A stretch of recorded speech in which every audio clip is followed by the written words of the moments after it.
Good morning, and welcome to Wichita State University's Weekly Briefing. I'm Tracy Freese, Director of Communication for Research and Economic Development.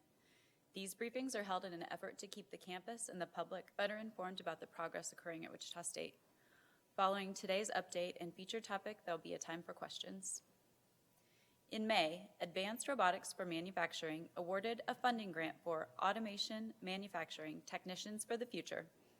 The grant is focused on the creation of short-term, for-credit, modularized certificates to help increase the pipeline of a skilled workforce in developing and maintaining automated advanced manufacturing systems. The resulting certificates will be stackable into an associate's degree from WSU Tech and transferable into bachelor's degree programs through Wichita State.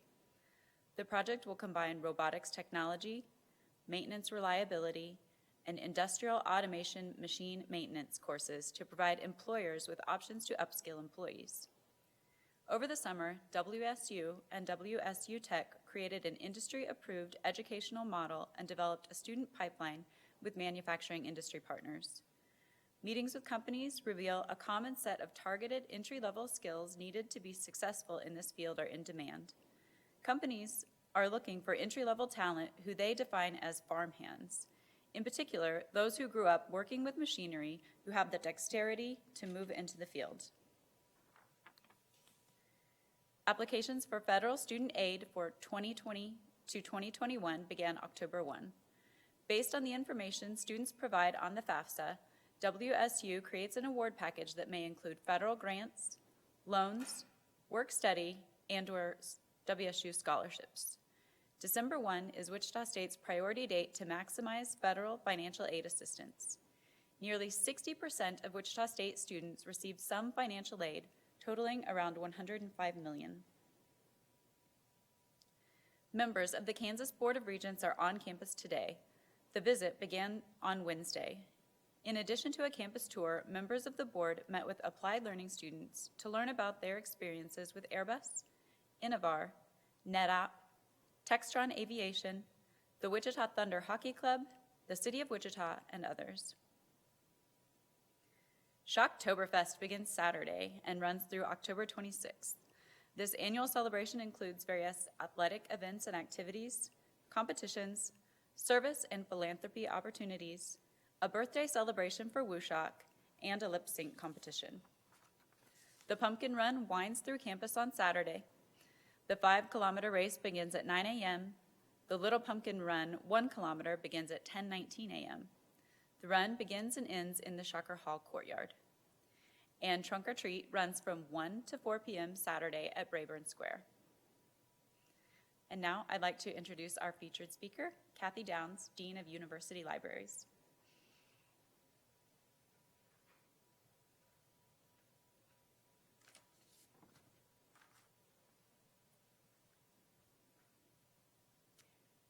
Thank you, Tracy, for that introduction.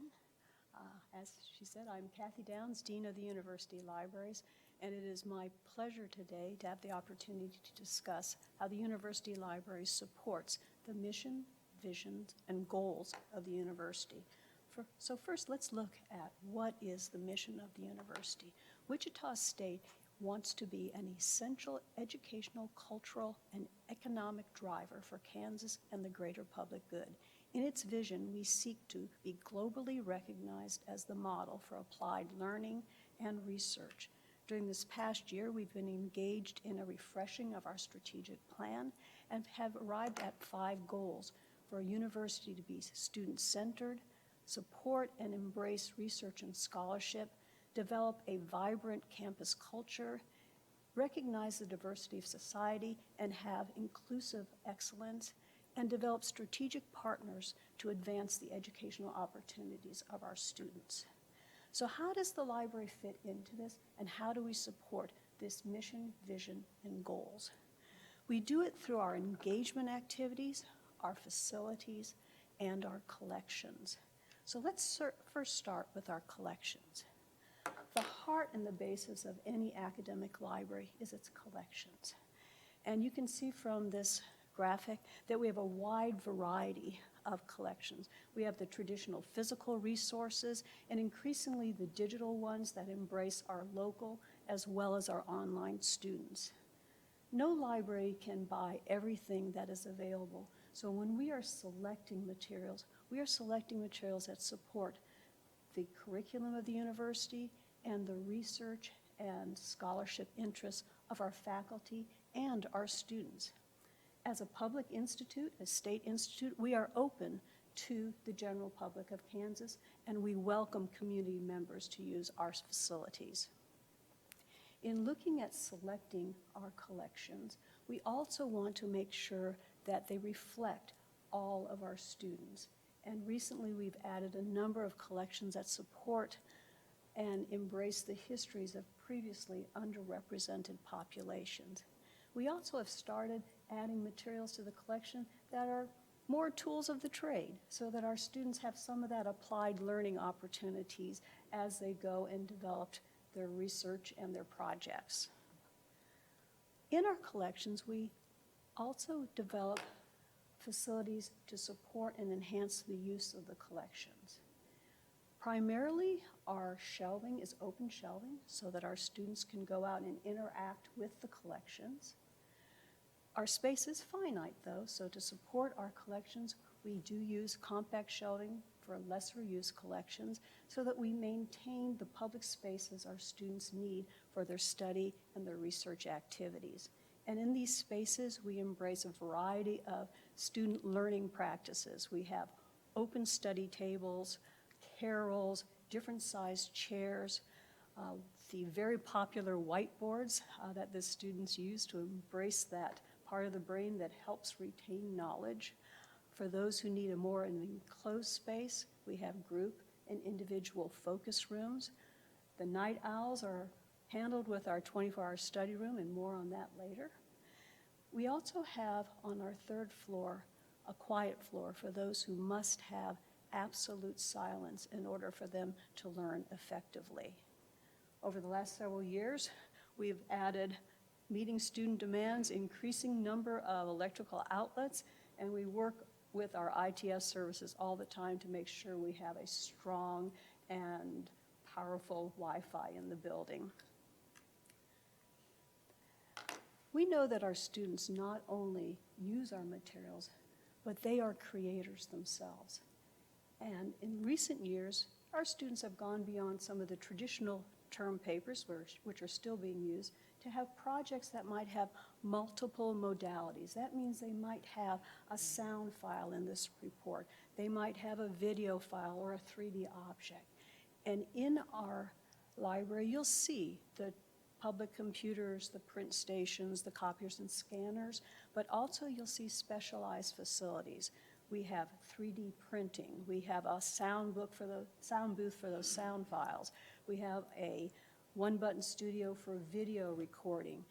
This past summer, we enhanced our virtual reality zone, and we're looking forward to students using that to develop their own virtual reality projects. We have specialized software as well as gaming and program creation software. Additionally, there are smaller equipments for students to use, such as cameras and tripods, as they work on their projects. Within our facilities, we've also developed complementary services and educational opportunities. Our students are busy. They have complex schedules, and through, for example, our group and focus room reservation services, students can reserve space for the time when they have available for their studies. We're open 90+ hours a week. We also want our students to develop university-level library research skills. And we do this through a number of workshops and library instruction programs, embedded courses. We average about 1 to 2 per day while courses are in session.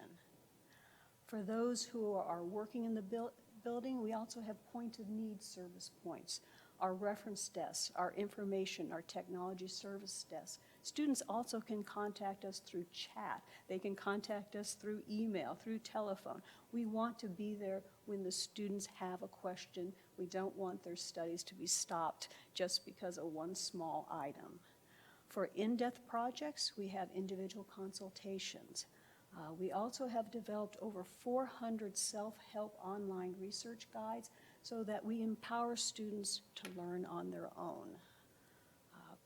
For the budding inventor, and this is also embracing the university's economic driver mission, we are the only patent and trademark resource center in the state of Kansas.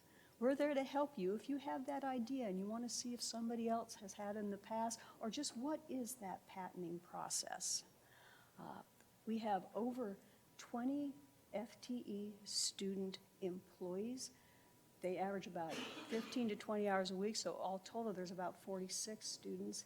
And in addition to helping us, we provide them with opportunities, applied learning opportunities, to, in a safe environment, learn those needed skills that you need in the workforce: communication, retention of information, customer service.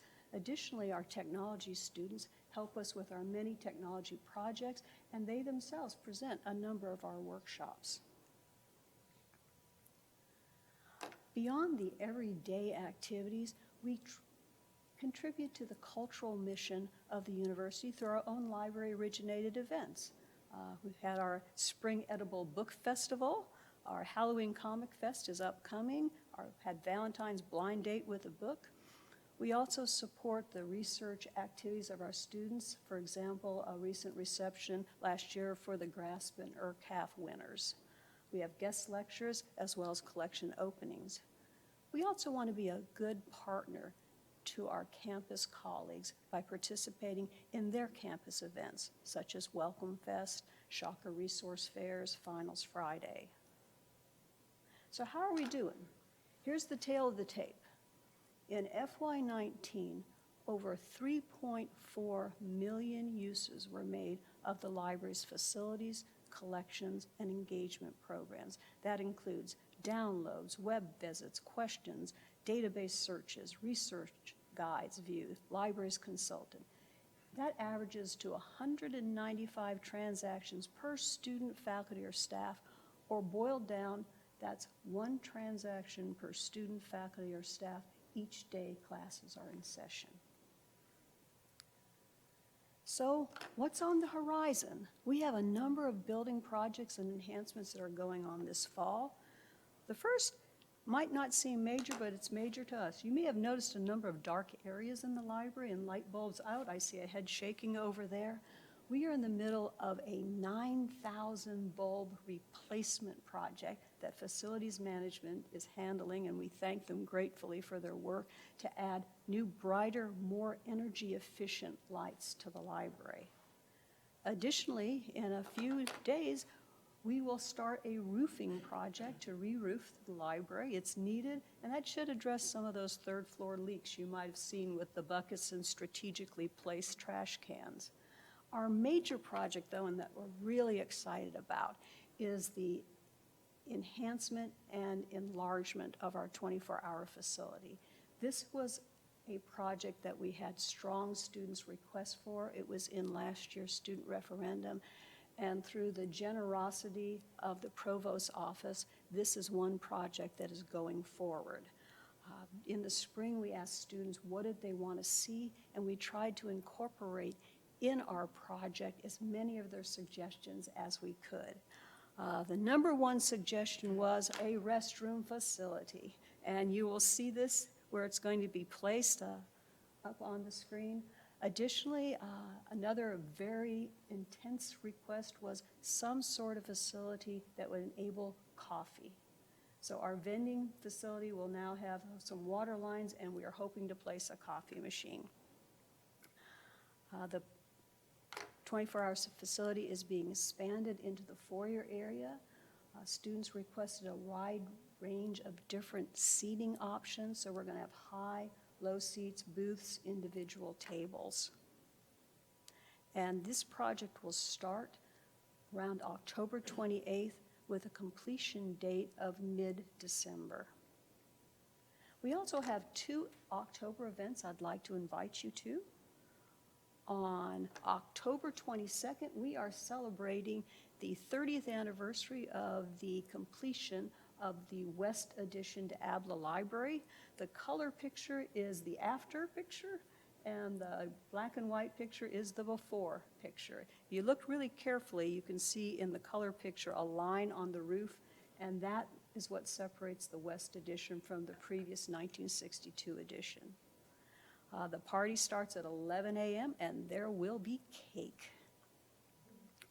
Additionally, on October 26th is our third annual Halloween Comic Fest from 1 to 3. Costumes are optional, but it's great fun. There will be a costume contest. Students can experience our virtual reality, green screen, and we have over 900 publisher-donated graphic novels and comics to give away during the event. So we really would enjoy having you join us on October 26th. These are the ends of my comments today. I wanted to thank you for your time, and are there any questions? All right, thank you very much.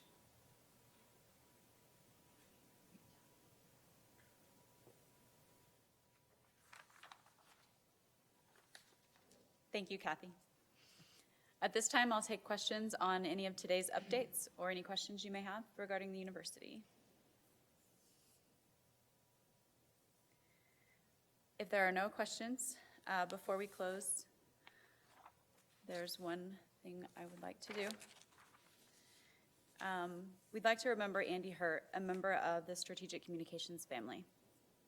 Last Wednesday, the Office of Strategic Communications and Wichita State said goodbye to Andy Hurt, a valued and loved member of our team. Andy was a marketing copywriter and editor, creating original advertising copy and fixing all of our errors for the past 12 years. In recent months, he had taken on additional work, helping with the rollout of the new website and guiding us through each Thursday's briefing with a new script every week. Andy was always there with a helping hand.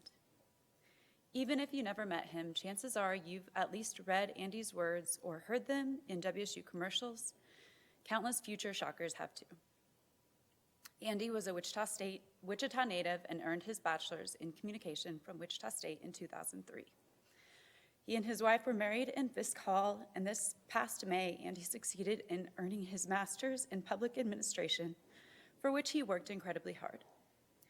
Andy was a private person, but never hesitated to crack everyone up with a perfectly timed, biting joke, random video, or groan-worthy dad joke.